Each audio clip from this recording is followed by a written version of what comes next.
A kú ọdún o gbogbo ẹ̀yin bàbá àti màmá tí ẹ̀ ń gbọ́ mi nínú ilé, ẹ̀yin ẹ̀gbọ́n àti àbúrò. A kú ọdún pọ̀pọ̀ ṣìnṣìn ọdún ìbí Jésù Kristi olùgbàlà wa tọdún yìí. Ọlọ́run tó mú ẹ̀mí wa rí tọdún yìí yóò mú wa ṣe ọ̀pọ̀lọpọ̀ rẹ̀ láyé àti láàyè wa.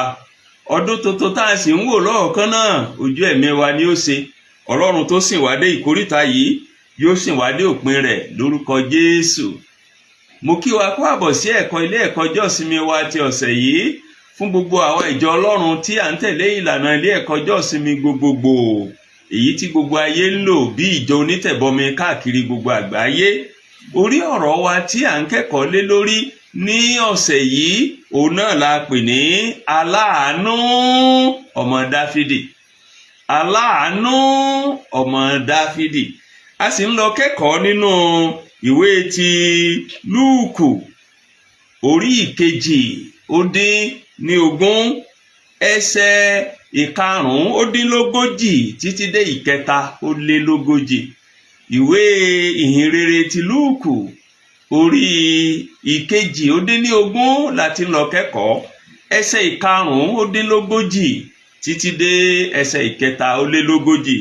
Luke chapter 18 verses 35 to 43 is our lesson scripture for this week. Tí Bíbélì yín bá wà lárọ̀ọ́wọ́tó yín, ẹ jọ̀wọ́ ẹ ṣí, ẹ jẹ́ a jọjọ kà á ká sì kẹ́kọ̀ọ́ nínú ọ̀rọ̀ Ọlọ́run. Mo bẹ̀rẹ̀ sí kà á nínú Bíbélì mímọ́ lédè Yorùbá, èyí tí ó kà báyìí pé ó sì ṣe bí òun ti ń súnmọ́ Jẹ́ríkò, afọ́jú kan jókòó lẹ́bàá ọ̀nà, ó ń ṣagbe. Nígbà tí ó gbọ́ tí ọ̀pọ̀ ènìyàn ń kọjá lọ, ó béèrè pé kí ni a lè mọ èyí sí? Wọ́n sì wí fún un pé Jésù ti Násárẹ́tì ló ń kọjá lọ. Ó sì kígbe, Jésù ọmọ Dáfídì, ṣàánú fún mi. Àwọn tí ń lọ níwájú bá wí pé kí ó pa ẹnu ẹ̀ mọ́, ṣùgbọ́n òun sì kígbe sí kúnkún pé ìwọ ọmọ Dáfídì, ṣàánú fún mi. Jésù sì dẹ́sẹ̀ dúró, ó ní kí a mú tọ̀ òun wá. Nígbà tí ó sì súnmọ́, ó bi í wípé kí ni ìwọ ń fẹ́ tí èmi ìbá ṣe fún ọ? Ó sì wí pé Olúwa, kí èmi ó lè ríran. Jésù sì wí fún un pé ríran, ìgbàgbọ́ rẹ gbà ọ́ là. Lójú kan náà ó sì ríran, ó ń tọ̀ ọ́ lẹ́yìn, ó yin Ọlọ́run lógo, àti gbogbo ènìyàn nígbà tí wọ́n rí i, wọ́n fi ìyìn fún Ọlọ́run. Èyí ni ẹsẹ̀ Bíbélì tí a ti ń kẹ́kọ̀ọ́ lọ́sẹ̀ yìí. K'Olúwa ó bùkún ọ̀rọ̀ rẹ̀ fún ìgbàlà ẹ̀mí gbogbo wa. Àmín. Ẹsẹ̀ wúrà wa fọ́sẹ̀ yìí, ẹsẹ̀ akọ̀ọ̀kan, ẹsẹ̀ akọ̀órí, ẹsẹ̀ mọ́nigbàgbé, ó ní ẹsẹ̀ ẹyọkan-ó-dín-ní-ogójì yẹn. Lúùkù orí kejìdínlógún ẹsẹ̀ ẹyọkan-ó-dín-lógójì, Luke 18:39, ó ní ẹsẹ̀ wúrà, ẹsẹ̀ akọ̀ọ̀kan, ẹsẹ̀ mọ́nigbàgbé fún ọ̀sẹ̀ yìí. Fún àtẹnumọ́ mo tún kà lẹ́ẹ̀mejì sí. Àwọn tí ń lọ níwájú bá wípé kí ó pa ẹnu rẹ̀ mọ́, ṣùgbọ́n òun kígbe sí kúnkún pé ìwọ ọmọ Dáfídì, ṣàánú fún mi. Àwọn tí ń lọ níwájú bá wípé kí ó pa ẹnu ẹ̀ mọ́, ṣùgbọ́n òun kígbe sí kúnkún pé ìwọ ọmọ Dáfídì, ṣàánú fún mi. Ẹsẹ̀ láti rántí wa nù, ẹsẹ̀ akọ̀ọ̀kan nù, ẹsẹ̀ mọ́nigbàgbé nù. Ẹ má jẹ́ á gbàgbé rẹ̀ o. Lẹ́ẹ̀kan sí, mo kí wa pa kú ọdún pọ̀pọ̀ ṣìnṣìn ọdún Kérésì. Ẹ̀mí wa yóò ṣe ọ̀pọ̀ rẹ̀ o. Bí ẹ ò bá gbàgbé, ẹ̀sìn ọ̀rọ̀ wa fún gbogbo ẹ̀kọ́ wa nínú oṣù kejìlá yìí, òun náà ni Jésù àjogún Dáfídì. Jésù àjogún Dáfídì. Lọ́sẹ̀ àkọ́kọ́ nínú oṣù yìí ńlá tọ́ ipasẹ̀ ìran Jésù bá a ṣe bí sínú ìdílé Dáfídì ọba. Nínú ẹ̀kọ́ tá a kọ́ nínú ìwé Rúùtù orí 9 orí 4 ẹsẹ̀ 9 sí 17. Rúùtù orí 4 ẹsẹ̀ 9 sí 17 àti Lúùkù orí 3 ẹsẹ̀ 23, 29 àti 32. Lọ́sẹ̀ kejì nínú oṣù yìí tẹ́ ẹ bá gbàgbé náà, akẹ́kọ̀ọ́ lórí bí Jésù Olúwa wa bó ṣe jẹ́ àjogún ìlérí ìjọba ayérayé èyí tí Ọlọ́run ṣe fún Dáfídì ọba. Nínú ẹ̀kọ́ tá a kọ́ nínú ìwé Sámúẹ́lì kejì orí 7 ẹsẹ̀ 1 sí 17 rẹ̀. Ní ọ̀sẹ̀ kẹta nínú oṣù yìí ó ní akẹ́kọ̀ọ́ lórí ète ìwásáyé Jésù, tó mú Jésù wásáyé gangan. Kí ni Jésù wá ṣe láyé àti ojúṣe Jòhánù onírìbọmi nínú iṣẹ́ ìránṣẹ́ èyí tí Jésù wá ṣe láyé. Nínú ẹ̀kọ́ tá a kọ́ nínú ìwé Lúùkù orí 1 ẹsẹ̀ 350 sí ẹsẹ̀ 100. Ní ọ̀sẹ̀ tó kọjá ní ọ̀sẹ̀ kẹrin òun la ti kẹ́kọ̀ọ́ nípa ìlú tá a ti bí Jésù, èyí tí a sì jẹ́ kó di mímọ̀ fún wa wípé ìlú tá a bí Jésù sí ó jẹ́ ìmúṣẹ ìlérí Ọlọ́run àti àsọtẹ́lẹ̀ àwọn wòlíì rẹ̀. Nínú ẹ̀kọ́ tá a kọ́ nínú ìwé Lúùkù orí 2 ẹsẹ̀ 1 sí 14. Ẹ̀kọ́ tó wá gbẹ̀yìn lóṣù yìí tó sì tún gbẹ̀yìn nínú ọdún yìí, ọdún 2,400 àti ẹyọ 4 yìí, ó ní ó fi àfihàn fún wa ọ̀kan nínú bí Jésù ṣe mú ọ̀kan nínú àwọn ète ìwásáyé rẹ̀ ṣẹ. Ẹ̀kọ́ wa tọ̀sẹ̀ yìí ló fi hàn wá gbangba bí Jésù ṣe mú ọ̀kan nínú àwọn ète ìwásáyé rẹ̀ bó ṣe mú ṣẹ. Ẹ ó rántí pé ká tó bí Jésù, áńgẹ́lì Olúwa ó sọ fún Jósẹ́fù ọkọ Màríà ìyá Jésù wípé ọmọ tí Màríà ó bí nípasẹ̀ rẹ̀ la ó ti gba àwọn ènìyàn rẹ̀ là. Nínú ìwé Mátíù orí 1 ẹsẹ̀ 21. Ẹ tún rántí náà pé nígbà tí a bí Jésù tán tí áńgẹ́lì lọ kéde fún àwọn olùṣọ́ àgùntàn ní ibi nínú pápá níbi tí wọ́n ń gbé, ó sọ fáwọn olùṣọ́ àgùntàn pé kí wọ́n má bẹ̀rù nítorí a bí olùgbàlà fún yín lónìí ní ìlú Dáfídì. Nínú orí 2 ìwé Lúùkù ẹsẹ̀ 11. Síwájú sí ẹ rántí pé ńgbà Jésù bẹ̀rẹ̀ iṣẹ́ ìyìn rere rẹ̀ ní Násárẹ́tì, ìwé àkọ́kọ́ tó kọ́kọ́ kà òun ni Àìsáyà orí 61 ẹsẹ̀ 1 sí 2. Èyí tí ó sì kà tán tó sì sọ fún gbogbo àwọn èèyàn tí ń gbọ́ wípé lónìí ni ìwé mímọ́ yìí ṣẹ. Àkọsílẹ̀ yìí tá a ní nínú ìwé Lúùkù orí 4 ẹsẹ̀ 22 sí 21. Nítorí náà nínú ẹ̀kọ́ wa nínú tó kànú ìwé Àìsáyà yẹn ló ti sọ fún wọn wípé àrán òun wá sáyé láti fi ìríran fún àwọn afọ́jú.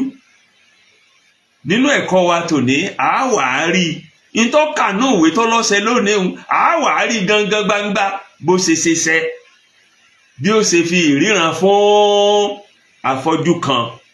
Àwa pín ẹ̀kọ́ náà sí abala méjì ọ̀tọ̀ọ̀tọ̀.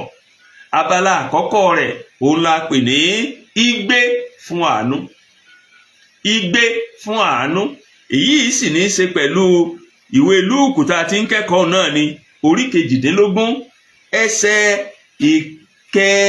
karùndínlógójì sí 28. Luke 18:35-38. Lúùkù orí 18 ẹsẹ̀ karùndínlógójì sí 28. Fún àtẹnumọ́ ẹ gbọ́ bí ẹsẹ̀ mẹ́tẹ̀ẹ̀ta yẹn ṣe sọ àbí mẹ́rẹ̀ẹ̀rin ti sọ. Ó ní ó sì ṣe bí òun ti ń súnmọ́ Jẹ́ríkò, afọ́jú kan jókòó lẹ́bàá ọ̀nà, ó ń ṣagbe. Nígbà tí ó gbọ́ tí ọ̀pọ̀ ènìyàn ń kọjá lọ. Ó béèrè pé kí ni a mọ èyí sí? Wọ́n sì wí fún un pé Jésù ti Násárẹ́tì ló ń kọjá lọ. Ó sì kígbe pé Jésù, ìwọ ọmọ Dáfídì, ṣàánú fún mi, ṣàánú fún mi. Ìbéèrè àkọ́kọ́ tá a béèrè níbi tá a yọ kàn ni pé kí ni Jésù bá dé Jẹ́ríkò? Kí ni ń wá ká? Ohun tó ṣẹlẹ̀ ni wípé Jésù Olúwa wa ó wà nínú ìrìn àjò, ó ń ṣípò padà kúrò ní Gálílì níbi tó ti ṣe ọ̀pọ̀lọpọ̀ iṣẹ́ ìránṣẹ́ rẹ̀. Ó ń lọ sí Jerúsálẹ́mù níbi tí ó ti fi ẹ̀mí rẹ̀ lélẹ̀ fún ìmúkúrò ẹ̀ṣẹ̀ gbogbo ayé. Láti ṣèyí láyé ìgbà náà kò sọ́kọ̀, ẹsẹ̀ ni gbogbo ayé fi ń kó, torí náà ẹsẹ̀ ni Jésù fi kó. Ṣùgbọ́n láàrin Gálílì àti Jerúsálẹ́mù níbi tí Jésù ń lọ, ìlú kan tó jẹ́ ìlú ńlá tó lóókọ tó wà lójú ọ̀nà tí a lè ṣàìgbà kọjá tẹ́ bá ń bọ̀ láti Gálílì tẹ́ ń lọ sí Jẹ́ríkò, ó ní ìlú tẹ́ ń lọ sí Jerúsálẹ́mù, ó ní ìlú Jẹ́ríkò. Ìgbà tí Jésù ó sì gbéra ní Jerúsálẹ́mù, àmì tí ó gbéra ní Gálílì tí ń lọ sí Jerúsálẹ́mù, ó sọ fáwọn ọmọ ẹ̀yìn rẹ̀, ṣùgbọ́n òye tí ń sọ òye wọn. Ṣé Bíbélì yín wà lọ́wọ́ yín? Ẹ jẹ́ àjọjọ kà nínú ìwé Lúùkù tá a ti ń kẹ́kọ̀ọ́ náà ní orí 2 bẹ̀rẹ̀ láti ẹsẹ̀ 21 sí 24. Ibẹ̀ ni Jésù ti sọ ìrìn àjò wa bí ó ṣe bẹ̀rẹ̀ láti Gálílì tá a fi lọ sí Jerúsálẹ́mù àti tí ń lọ ṣe. Ó sọ fáwọn ọmọ ẹ̀yìn bí ò tiẹ̀ yé wọn. Ṣé ẹ ti wà ń bẹ̀? Lúùkù orí 22 mo bẹ̀rẹ̀ sí kà á láti ẹsẹ̀ 21. Ìwé mímọ́ ní nígbà náà ni ó pe àwọn 12 sọ́dọ̀ rẹ̀. Ó sì wí fún wọn pé ṣá wò, àwa ń gòkè lọ sí Jerúsálẹ́mù, a ó sì mú ohun gbogbo ṣẹ tí a ti kọ láti ọwọ́ àwọn wòlíì wá nítorí ọmọ ènìyàn. Ara rẹ̀ ní tọ́ka sí nítorí ọmọ ènìyàn. Nítorí a ó fi lé àwọn kèfèrí lọ́wọ́, a ó fi ṣe ẹlẹ́yà, a ó fi ṣe ẹ̀sín, a ó sì tutọ́ sí lára, wọn ó sì nà, wọn ó sì pa, ní ijọ́ kẹta yóò sì jíǹde. Ọ̀kan nínú nǹkan wọ̀nyí kò sì yé wọn, kò yá àwọn ọmọ ẹ̀yìn tí ń bá sọ̀rọ̀. Ọ̀rọ̀ yìí sì pamọ́ fún wọn, bẹ́ẹ̀ ni wọn kò sì mọ ohun tí à ń wí. Ṣùgbọ́n Jésù sọ kí wọn ó tó kó Gálílì pé à ń lọ sí Jerúsálẹ́mù, ibẹ̀ wọn ó ti mú mi o, ibẹ̀ wọn ó ti gbẹ̀mí lẹ́nu mi o, ibẹ̀ ni wọn ó ti ṣàṣeparí iṣẹ́ tí mo wá ṣe láyé fún ìgbàlá gbogbo ènìyàn. Ṣùgbọ́n láti lọ sí Jerúsálẹ́mù láti Jẹ́ríkò, láti Gálílì bí mo ṣe sọ fún wa, ó ní láti la Jẹ́ríkò kọjá. Ó ní láti la Jẹ́ríkò kọjá, kò sọgbọ́n tó lè dá sí. Ó ní láti kọjá ní Jẹ́ríkò. Wọ́n wá ń fẹsẹ̀ tú lọ, wọ́n wá dé ìlú Jẹ́ríkò. Bí wọ́n ṣe ń dé ìlú Jẹ́ríkò báyìí, bẹ́ẹ̀ ni wọ́n ṣe alábàápàdé ọkùnrin kan, èyí tí ìwé mímọ́ sọ fún wa pé afọ́jú ni, ó ń ṣagbe oúnjẹ. Láyé ìgbà náà kò sóògùn, fífọ́jú ò lóògùn, ojú fífọ́ kò lóògùn. Ẹni ọba ti fọ́, bóyá àbí láfọ́jú ni o, bóyá ó sì ya fọ́jú fún ìṣẹ̀lẹ̀ kan tàbí omi ìtọ́sẹ̀lẹ̀ inú ayé rẹ̀ ni o, àfọ́gbé ni. Ìfọ́jú ò lóògùn láyé ìgbà náà. Iṣẹ́ àgbẹ̀ òun sì ni afọ́jú máa ń ṣe láti rí oúnjẹ jẹ. Àṣà àti ṣe àwọn Júù, ó sì kà á sí iṣẹ́ òdodo láti náwó fáfọ́jú, láti fáfọ́jú ní nǹkan. Torí náà àwọn afọ́jú wọn a máa rí ṣe, torí pé àwọn èèyàn gbogbo nínú Júù kà kún iṣẹ́ òdodo láti fún afọ́jú ní nǹkan. Torí náà ẹnu iṣẹ́ ọkùnrin yìí ló wà. Ṣùgbọ́n kìí ṣe pé wà lẹ́nu iṣẹ́ rẹ̀ nìkan, kìí ṣe pé wà ti jẹ àti mú rẹ̀ nìkan, a rí i pé afọ́jú yìí tójú tìyẹ́ ní fi ń ríran bí ò tiẹ̀ fojú méjèèjì rẹ̀ ríran ó kíyèsára, ó ní ìkíyèsára, ó mọ ohun tí ń ṣẹlẹ̀ láyìíká rẹ̀. Ìgbà tó ti bẹ̀rẹ̀ sí gbọ́ gìrìgìrì ẹsẹ̀ ló bẹ̀rẹ̀ sí rí i pé mo ti ń jókòó láàrin tí ń tọrọ tí ń ṣàgbé jẹun kì í ṣàná kì í sòní, gìrìgìrì ẹsẹ̀ tí ń gbọ́ yìí yàtọ̀. Nítorí náà ó ní láti béèrè kí lẹ mọ̀ tó ń ṣẹlẹ̀ nínú ẹsẹ̀ ìkarùndínlógójì sí ìkẹrìndínlógójì ìwé tá a kà ń. Ó lanu ó béèrè kí ló ń ṣẹlẹ̀. Nínú ẹsẹ̀ ìkẹtàdínlógójì àwọn èèyàn sì dá lóhùn pé Jésù ti Násárẹ́tì ló ń kọjá lọ. Jésù ti Násárẹ́tì ló ń kọjá lọ. Bó ti gbọ́ gbólóhùn pé Jésù ti Násárẹ́tì ló ń kọjá lọ, ohun tó ṣe lẹ́sẹ̀kẹsẹ̀ ni pé ó kígbe fún àánú. Ó ní, Jésù ìwọ ọmọ Dáfídì, ṣàánú fún mi. Igbe ọkùnrin afọ́jú yìí lẹ́sẹ̀kẹsẹ̀ tó gbọ́ pé Jésù ní ń kọjá lọ, ó fi hàn wípé ó ní láti máa gbọ́, ó ní láti jẹ́ pé ó ti gbọ́ ń pa Jésù tẹ́lẹ̀. Ó mọ bí ṣe ń lọ bí ò tiẹ̀ ríran. Ó mọ̀ pé nǹkan pàtàkì ń ṣẹlẹ̀ láyìíká òun bí ò tiẹ̀ ríran. Ó mọ̀ wípé Jésù Kristi ajogún Dáfídì ni, ìdí nìyí tó fi pè é ní Jésù ọmọ Dáfídì, ṣàánú fún mi. Ó mọ̀ tí ń lọ bí ò tiẹ̀ ríran. Kì í ṣe kìkì èyí nìkan, ó gbàgbọ́ wípé Jésù lè mú ìfọ́jú òun kúrò, bó tilẹ̀ jẹ́ pé ohun tí ò wọ́pọ̀ ní lákòókò ìgbà náà. Ìdí nìyí tó fi kígbe Jésù ọmọ Dáfídì, ṣàánú fún mi.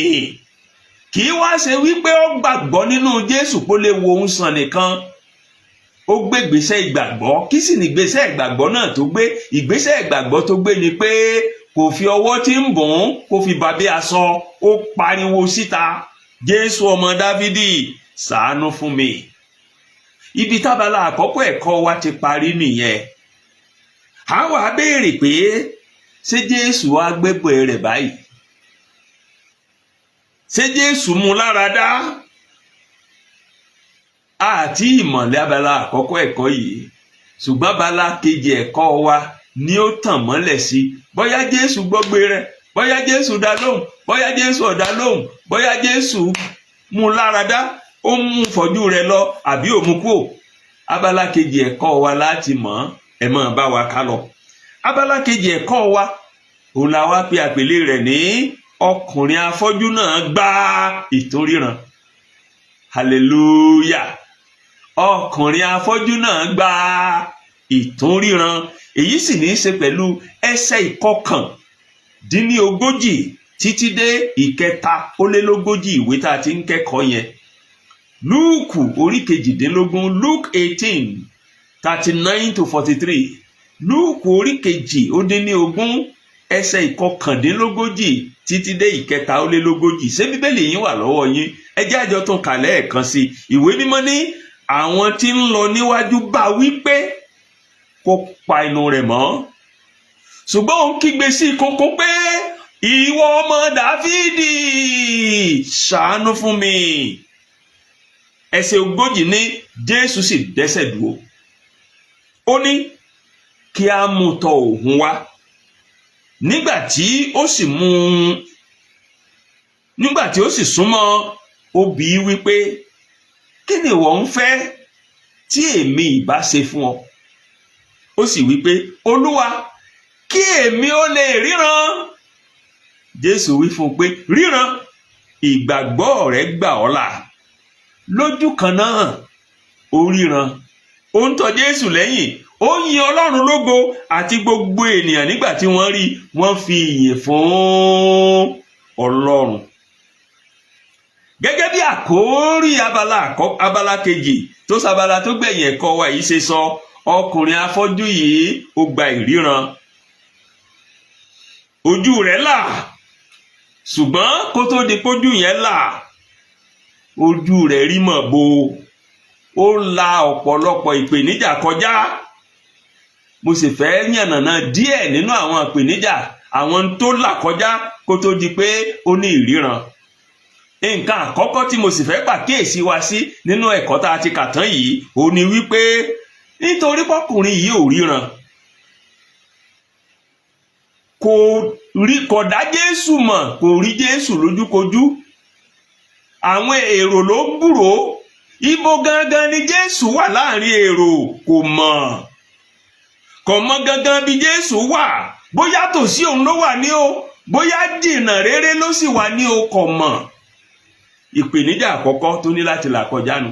Nǹkan ké lójú kan náà ni, Jésù ọmọ Dáfídì ṣàánú fún mi, ṣùgbọ́n tòsí rẹ̀ Jésù wà ní o, jìnnà réré Jésù wà ní o, kò mọ̀. Ìpèníjà àkọ́kọ́ tó nínú. Ìpèníjà kejì tó ní ó ní pé torí pé ọkùnrin yìí ò ríran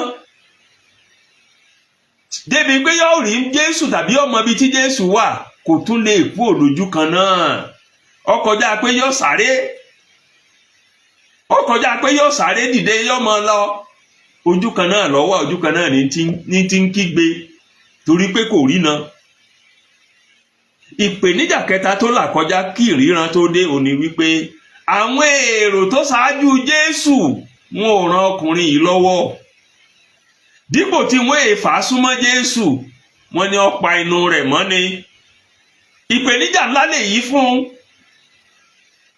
Ìpèníjà yìí sì tó ń tẹ́lòmí ó bínú tí rẹ̀wẹ̀sì ọkàn ó mu.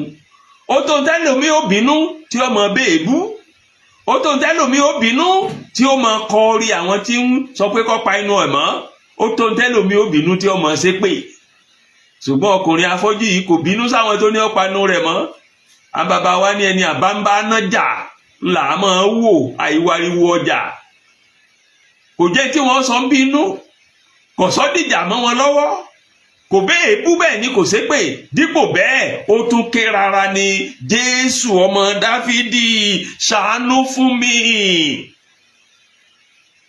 Ìpèníjà kẹrin tó gbẹ̀yìn kò ní wípé ó dàbí pé Jésù Olúwa wa kò tètè kọbi ara sí ìgbé ọkùnrin yìí. Àmọ́ bóyá ńgbà tí ń kọ́kọ́ ń kígbe, bóyá Jésù kò sí nítòsí ibi tó ti dúró sí tí ń kígbe tí Jésù ò gbọ́ débi pé yóò ti ẹ̀kọ́ bí ara sí. Ṣùgbọ́n nígbà tí àwọn èèyàn ní ó pẹnu ẹ̀ mọ́ tọ́wọ́ tú ọ̀kí rárá, ìgbà yẹn lóhùn rẹ̀ tó dé tí Jésù. Ìwé mímọ́ sì sọ fún wa bí igbe rẹ̀ ṣe dé tí Jésù pé Jésù ọmọ Dáfídì ṣàánú fún mi, wípé Jésù gbé ìgbésẹ̀ mẹ́ta lórí ọ̀rọ̀ rẹ̀. Kí làwọn ìgbésẹ̀ mẹ́tẹ̀ẹ̀ta ọ̀hún?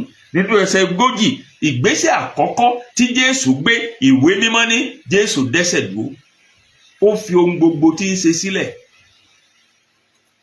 Jerusalem ti ń lọ, ó suspend ẹ̀ náà, ó dá dúró náà.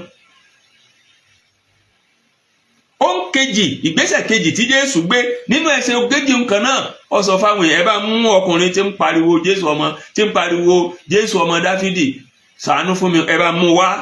Ìgbésẹ̀ kejì tí Jésù gbé nu, ó ránṣẹ́ pé. Ìgbésẹ̀ kẹta tí Jésù gbé láti ṣe ọ̀nà àbáyọ fún ọkùnrin afọ́jú yìí ó ní pé ó bi í léèrè, ní pàtó arákùnrin, kí ló fẹ́ kí n ṣe fún ọ? Afọ́jú yìí náà sì fún Jésù ní gbọ́ dídí sán. Bí Jésù ti béèrè kí ló fẹ́ kí n ṣe fún ọ, lẹ́sẹ̀kẹsẹ̀ ló sọ pàtó ohun tó fẹ́.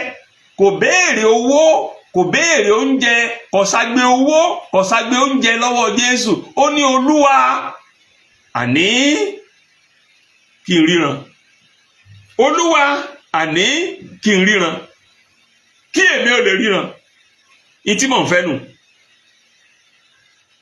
Jésù ò sì ṣe méní, Jésù ò ṣe méjì. Nínú ẹsẹ̀ 42, ìwé mímọ́ sọ fún wa pé Jésù sì wí fún un pé ríran, ìgbàgbọ́ rẹ gbà ọ́ là. Ríran, ìgbàgbọ́ rẹ ó gbà ọ́ là. Lẹ́sẹ̀kẹsẹ̀ ọkùnrin yìí sì gba ìríran nínú ẹsẹ̀ ìkẹtàlélógójì tó jẹ́ ẹsẹ̀ tó parí ẹ̀kọ́ wa tọ̀sẹ̀ yìí. Lẹ́sẹ̀kẹsẹ̀ ọkùnrin afọ́jú yìí ó gba ìtúnríran, ìfọ́jú rẹ̀ dìtàn lẹ́sẹ̀kẹsẹ̀. Ó gba ìgbéga kúrò ní ipò alágbe sí ipò oníyìn. Ó gba ìgbéga kúrò ní ipò alágbe sí ipò ọmọ ẹ̀yìn. Ó di ọmọ ẹ̀yìn Jésù. Ó bẹ̀rẹ̀ sí yin Ọlọ́run, ó bẹ̀rẹ̀ sí ké tatata. Ìyìn rẹ̀ ó wá bẹ̀rẹ̀ sí ràn àrànká bí iná ẹ̀rùn. Gbogbo àwọn tó wà ńbẹ̀ tó yí i ká tí wọ́n rí iṣẹ́ àmì àti iṣẹ́ ìyanu tí ò wọ́pọ̀ tí Jésù ṣe nínú ayé rẹ̀, àwọn náà bẹ̀rẹ̀ sí yin Ọlọ́run nínú ẹsẹ̀ ìkẹtàlélógójì tó gbẹ̀yìn ẹ̀kọ́ wa. Jésù náà sì wá fi hàn gbangba wípé lóòótọ́ àti lódodo ọ̀kan náà àwọn ète ìwásáyé rẹ̀ láti fi ìríran fún afọ́jú òun mú un ṣẹ.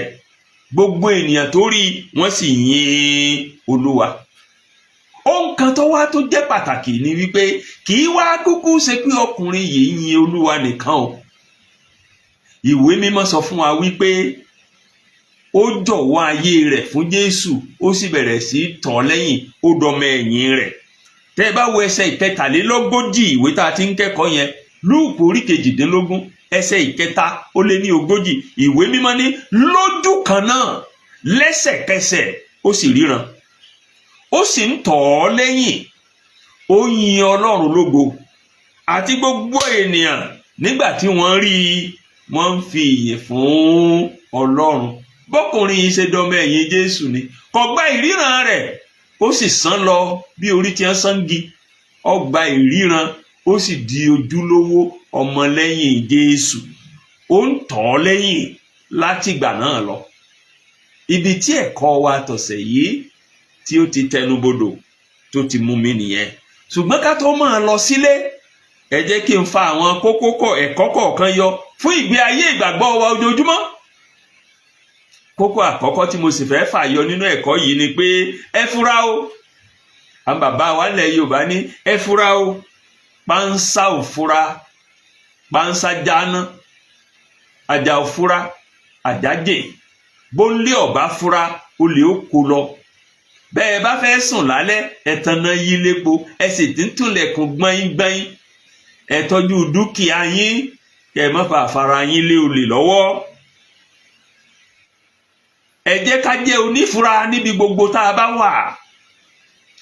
Ẹ jẹ́ ká já lákìyèsí níbi gbogbo tá a ti ń ṣiṣẹ́, níbi gbogbo tá a ń gbé. Bá ń wakọ̀ àbá wà nú ọkọ̀ èrò, bá ti ń wo wájú ká máa wẹ̀yìn. Àwọn wo ní ń tẹ̀lé wa àtìgbà wo wọ́n ti ń tẹ̀lé wa?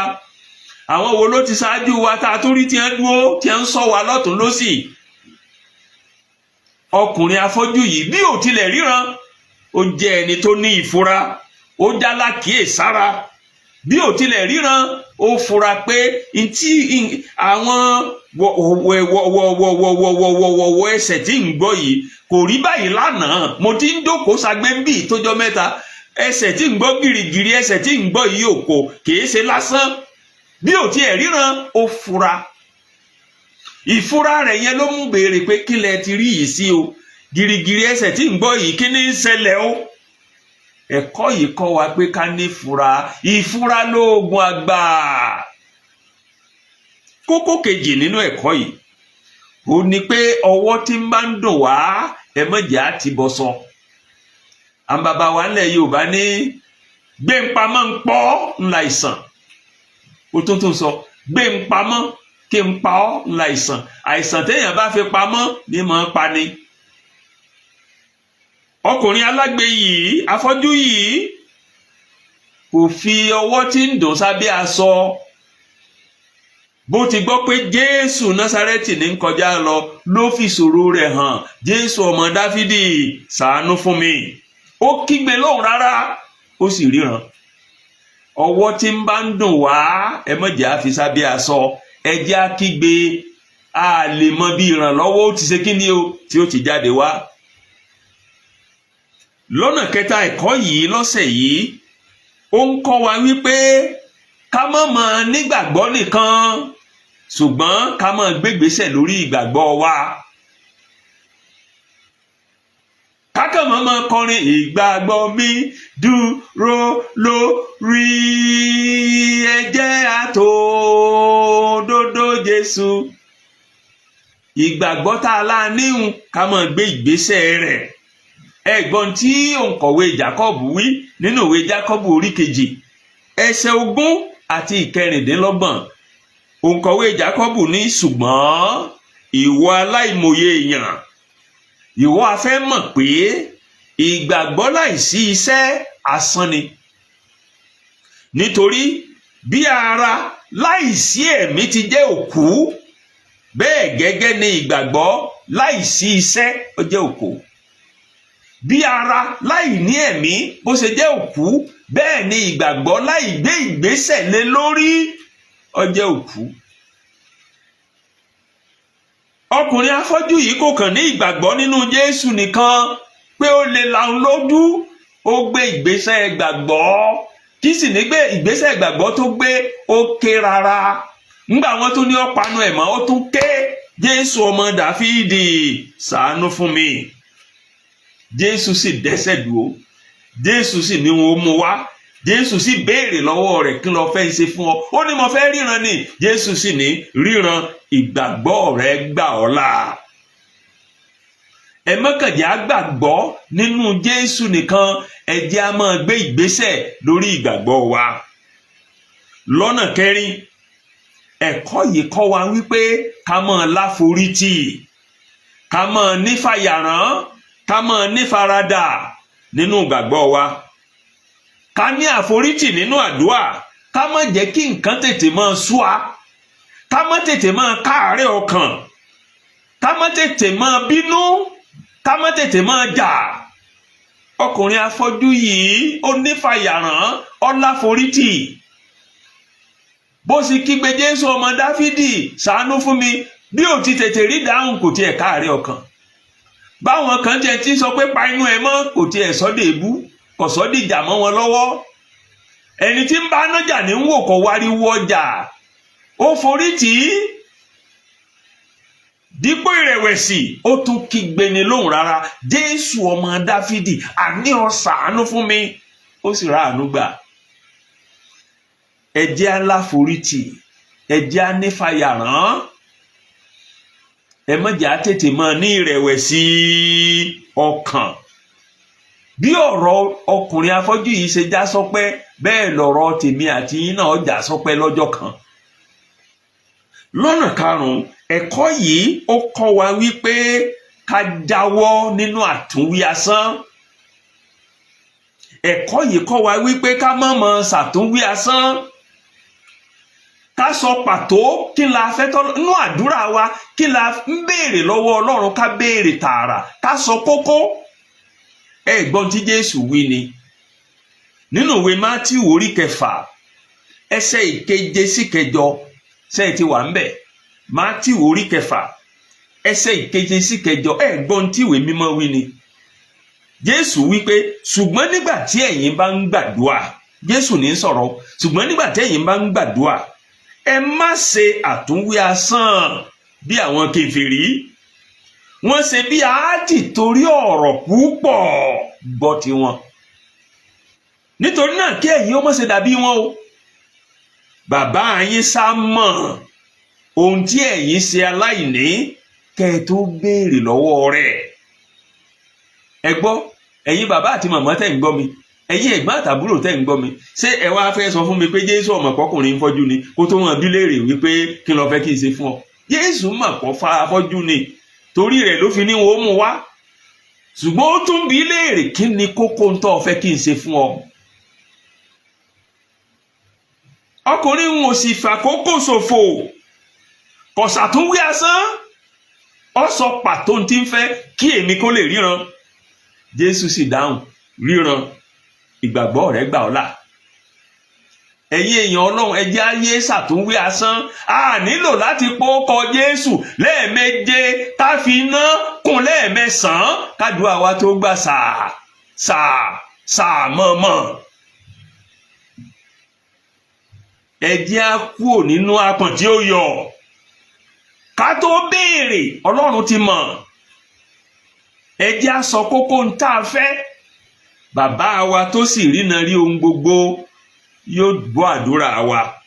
Kókó ẹlẹ́ẹ̀kẹfà tí mo fẹ́ tẹnumọ́ nínú ẹ̀kọ́ yìí ó ní pé kò sí ohunkóhun tó ṣòro ṣe fún Jésù. Kò sí ohunkóhun tó ṣòro ṣe fún Jésù. Ṣáájú ikú àti àjíǹde rẹ̀, ọ̀pọ̀lọpọ̀ kò ṣeé ṣe nínú ayé àwọn èèyàn bí afọ́jú yìí ni Jésù ṣe. Torí pé ìfọ́jú lákòókò gba Jésù ohun tí ò ṣeé ṣe ni. Ṣùgbọ́n Jésù mú kó ṣeé ṣe. Ìgbà Jésù kú tó tún wá jíǹde nínú àkọsílẹ̀ Mátíù orí 28 ẹsẹ̀ 22 ó wá fọbalé. Ó ní gbogbo agbára ní ọ̀run àti ní ayé láti fi fún mi. Sẹ́ni tá a wá ti fi gbogbo agbára lọ́run àti láyé fún, kí wá ní ọ̀hún tí ó ṣòro ṣe fún un? Kò sóhunkóhun tó ṣòro ṣe fún Jésù. Ìdí nìyí nínú ìwé Jọ́ọ̀nù orí 10 ẹsẹ̀ 11, Jọ́ọ̀nù orí 10 ẹsẹ̀ 11 tí Jésù fi wípé bí ẹ̀yin bá béèrè ohunkóhun ní orúkọ mi, èmi ó ṣe é. Bí ẹ̀yin bá béèrè ohunkóhun lórúkọ mi, èmi ó ṣe é. Kò sóhunkóhun tó ṣòro ṣe fún Jésù. Nítorí náà, má jẹ́ kéṣù ọ jẹ ọ́ nífà, ìwọ bàbá, ìwọ màmá, ìwọ ẹ̀gbọ́n àtàbúrò tó ń gbọ́ mi, má jẹ́ kéṣù ọ jẹ ọ́ nífà. Béèrè ó sì rí gbà. Kankun a ó sì fún ọ, wá kiri ó sì rí. Ní ìparí ẹ̀kọ́ wa lọ́sẹ̀ yìí, ẹ̀kọ́ yìí kọ́ wa wípé ká má máa jìjàdù ohun tá a rí gbà lọ́wọ́ Jésù nìkan ká fàyè wa fún un pátápátá. Ká má máa jìjàdù ohun tá a rí gbà lọ́wọ́ Jésù nìkan ká fàyè wa fún un pátápátá. Ká di ojúlówó ọmọ ẹ̀yìn rẹ̀ lóòótọ́ àti lódodo. Ká máa sìn ní ẹ̀mí àti lótìtọ́. Ọkùnrin afọ́jú yìí kọ̀ọ̀kan gba ìríran lọ́wọ́ Jésù ó sì sá lọ. Ìwé mímọ́ sọ fún wa pé bó ti gba ìríran tán lẹ́sẹ̀kẹsẹ̀ náà lọ́dọ̀ ọmọ ẹ̀yìn Jésù tóun àti Jésù bẹ̀rẹ̀ sí í wọlé tí wọ́n ń jáde. Ogunlọ́gọ̀ lónìí ntí Jésù tí wọ́n gbà lọ́wọ́ Jésù ni wọ́n ń lé, tí wọ́n bá sì ti gbà tán wọ́n ti padà yìn. Ẹ̀kọ́ yìí kọ́ wa wípé mọ̀mọ́ lépa ohun tó gbà lọ́wọ́ Jésù, ṣùgbọ́n di ojúlówó ọmọ ẹ̀yìn rẹ̀. Nígbà tó o bá dojúlówó ọmọ ẹ̀yìn rẹ̀, kò sí ohunkóhun tí ò ní ṣeé ṣe nínú ayé rẹ̀. Ibi tí ẹ̀kọ́ wa tọ̀sẹ̀ yìí tó ti tẹnubodò tó ti mú mi nìyí. Ẹ ṣé púpọ̀ fún gbígbọ́ tẹ̀ ń gbọ́ wa. Àdúrà mi ni wípé àtẹ̀mí àtẹ̀yin Ọlọ́run ó ràn wá lọ́wọ́ láti lè máa jẹ́ olùsí ọ̀rọ̀ yìí, àní jẹ́ olùkọ́ àbí akẹ́kọ̀ọ́ nìkan ní orúkọ Jésù. Tí ẹ bá fẹ́ kí a máa fi ẹ̀kọ́ yìí ránṣẹ́ sí orí ìkànnì WhatsApp yín, ẹ lè tẹ àtẹ̀jíṣẹ́ sí wa lórí nọ́mbà WhatsApp yìí, èyí tí màá pè jáde báyìí, +234 81 11 32 99 55.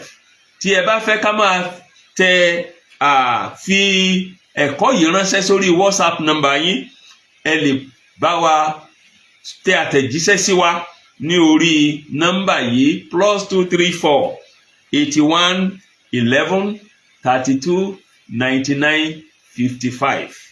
Bí ẹ bá fẹ́ máa gba ẹ̀kọ́ yìí sórí ẹ̀rọ ìléwọ́ yín WhatsApp yín, ẹ tẹ àtẹ̀jíṣẹ́ sí wa ní orí nọ́mbà yìí +234 81 11 32 99 55.